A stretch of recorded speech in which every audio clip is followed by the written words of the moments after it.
Faute avouée, pas toujours pardonnée. Le gouvernement kazakh a admis qu'un millier de manifestants ont été arrêtés et condamnés cette semaine à des peines de prison pour la majorité. Des citoyens descendus dans la rue pour contester le résultat de l'élection présidentielle du week-end dernier qu'ils jugent frauduleuse. Officiellement, le scrutin a permis la victoire avec 71% des suffrages de Kassym-Jomart Tokayev. À l'annonce des résultats, il jugeait l'élection parfaitement démocratique. Les citoyens ont fait usage de leurs droits constitutionnels en se rendant aux urnes et en votant. C'est le choix d'un brillant futur pour notre peuple. En réalité, la succession a été soigneusement orchestrée par son prédécesseur Nursultan Nazarbayev qui a régné son partage sur le pays pendant 30 ans.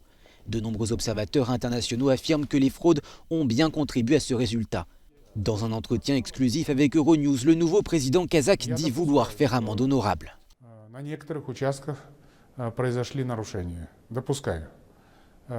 J'admets qu'il y a eu des fraudes dans quelques bureaux de vote. J'admets que si cela venait à être confirmé, des mesures seraient prises.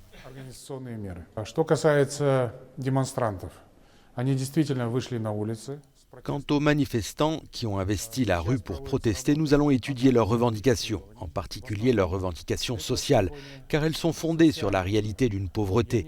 Ils demandent au gouvernement de trouver une solution à la pression sociale et aux problèmes économiques.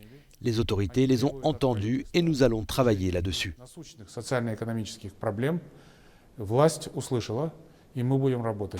Aucune élection n'a jamais été reconnue comme libre et indépendante par les observateurs internationaux au Kazakhstan. Kassym-Jomart Tokayev a été Premier ministre et ministre des Affaires étrangères sous l'ère Nazarbayev. Il tente aujourd'hui de trouver l'équilibre diplomatique entre la Chine et la Russie et va devoir prouver avec le temps qu'il n'est pas juste la marionnette de l'ancien président.